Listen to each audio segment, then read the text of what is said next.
And I would just like to reemphasize, you mentioned this was a low-confidence preliminary intelligence assessment, and the entirety of that assessment was not leaked to the media. Only tidbits of that assessment were leaked to CNN. And we have seen this playbook run before, where you have people in the intelligence community, or perhaps on Capitol Hill, we don't know, but I believe the FBI is investigating to find out who that leaker was, because it's illegal, and they should be held accountable for that, leaked bits and pieces of an intel assessment to push a false narrative. And it's to the same reporter, I will add, Natasha Bertrand of CNN, who has done this in the past. In 2020, it was Natasha Bertrand who had 51 intelligence analysts falsely lie to her, but she still put it on paper for some reason, that the Hunter Biden laptop story was Russian disinformation. We all know that's not true, right? We can all agree on that now. That was a lie from the intelligence community.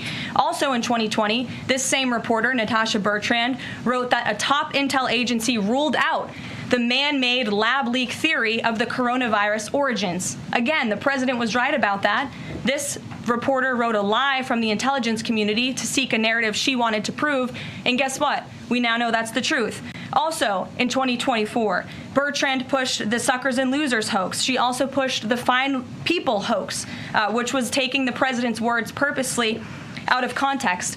And then last October, and I believe this is notable, Natasha Bertrand published an article in Politico from the intelligence agency. She said that John Ratcliffe was speaking without any evidence when he said Iran was attempting to undermine President Trump's presidential campaign. And then we, of course, found out that was absolutely true. In fact, the Biden administration declassed an intel report which said they had high confidence that Iran had done exactly what Ratcliffe alleged. They did run an influence campaign to hurt President Trump's candidacy. In fact, we know the Iranians tried to take President Trump's life. And so this is a reporter who has been unfortunately used by people who dislike Donald Trump in this government to push fake and false narratives. She should be ashamed of herself. And that's not what reporting is.